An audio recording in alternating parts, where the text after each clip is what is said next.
Subject: Marriage in Islam, the conditions for 4 wives, and the marriage of Jesus and the Mahdi.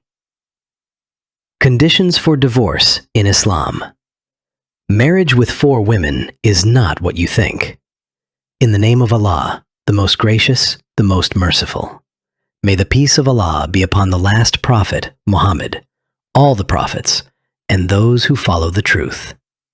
First of all, let me say that although many people think marriage is destiny, marriage is not destiny.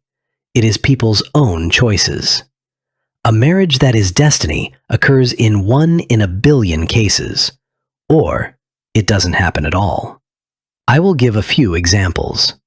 The Messenger of Allah said, "People marry someone for 4 things: wealth, lineage, beauty, and religion. Seek to marry someone with a good religion." There are many more hadiths. If marriage were destiny, such advice would not be given. Allah has forbidden a Muslim woman from marrying a non-Muslim man. But you see, there are many Muslim women who marry non-Muslims. Again, Allah has forbidden unwilling marriage. An unwilling marriage is invalid. But there are many girls who are sold to old men for money or forced into marriage by their families. A girl comes to the Messenger of Allah and says, "O Messenger of Allah, I don't want to get married." The Messenger of Allah says, "If you don't want to get married, then don't." The girl says, "But O Messenger of Allah, they have already married me to someone." The Prophet says, "An unwilling marriage is invalid.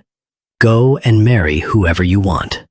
And again, Allah has forbidden those who have committed adultery from marrying those who have not. Those who have committed adultery can only marry those who have committed adultery. But you see, some people who have committed adultery marry people who have not committed adultery. And there are many more examples.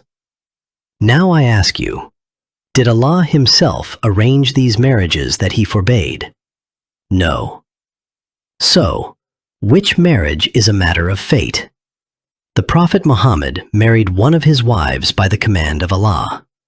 That is, neither party had a choice. There was also a saint named Emir Sultan, who married the daughter of the Ottoman Sultan.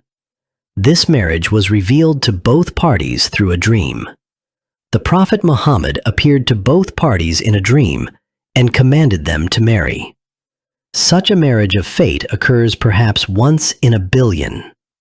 As for marriage in Islam, without a civil marriage, an imam marriage is invalid. It has no meaning. Just as a house, car, or land deed is a requirement, a civil marriage is also a requirement, God willing. Because it is necessary for a person's marital status to be known everywhere in the world, God willing.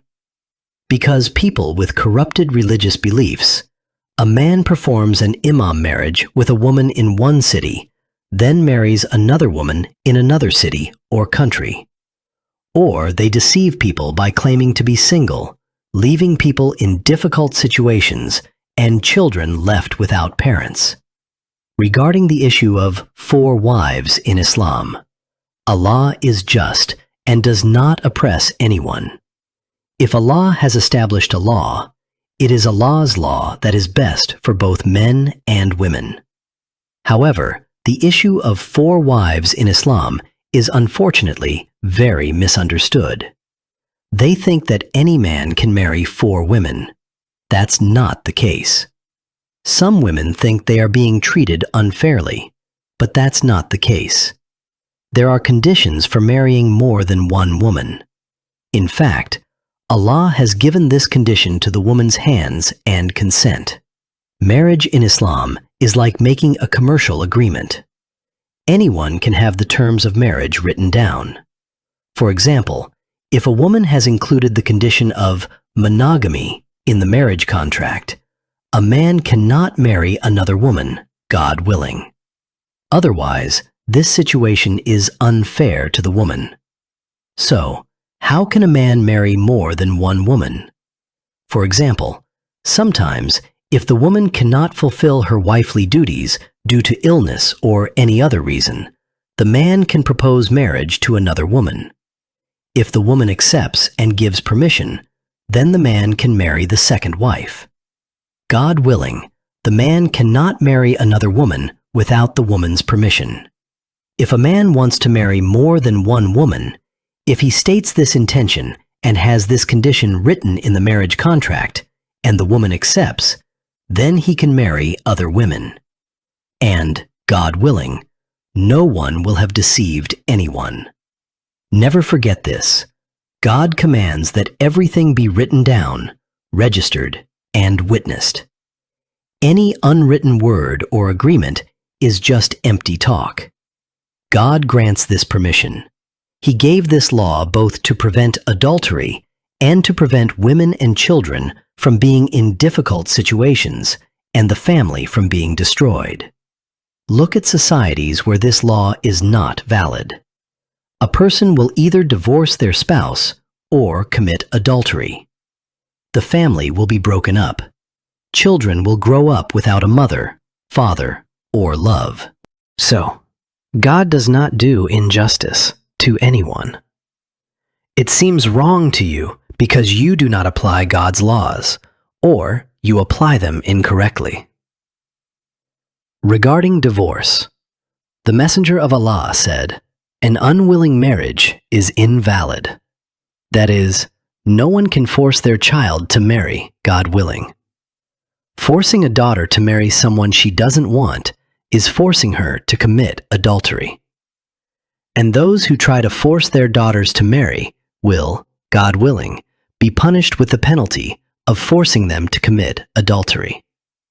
If a woman or a man wants to divorce for any reason, they can do so with a petition, God willing. Even if the state asks the person, "Why are you divorcing?" the person is not obligated to answer, God willing. In other words, first, the divorce process is carried out immediately, God willing, and if the woman does not have a house is provided, God willing. Things like debts, property division, and child custody are done later, God willing. Also, if the couple has lived together as husband and wife and then divorced, the man cannot demand back the marriage payment called mahr that he gave to the woman. If they divorced without consummating the marriage, the man can demand back half of the marriage payment he gave to the woman.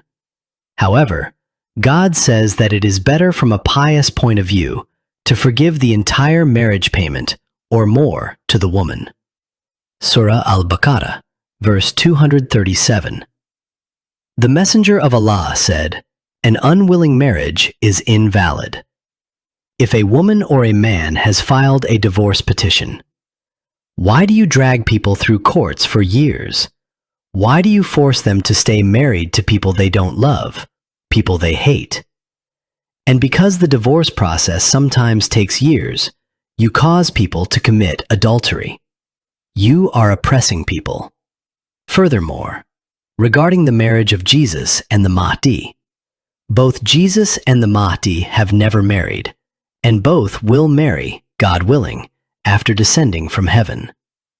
The Messenger of Allah said, "Jesus will marry after descending from heaven, and will have a son." The Messenger of Allah said, "He is the Mahdi, both on earth and in heaven."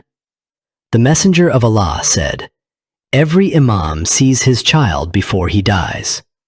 This means that each of the 12 Imams will marry and, God willing, have a child. Those who say, the Mahdi will not marry, are those who contradict the words of the Messenger of Allah and speak falsehoods. We have already explained them before. There are some secrets I can't tell you about the marriage of Jesus and the Mahdi, and many other things. God guides whomever He wills.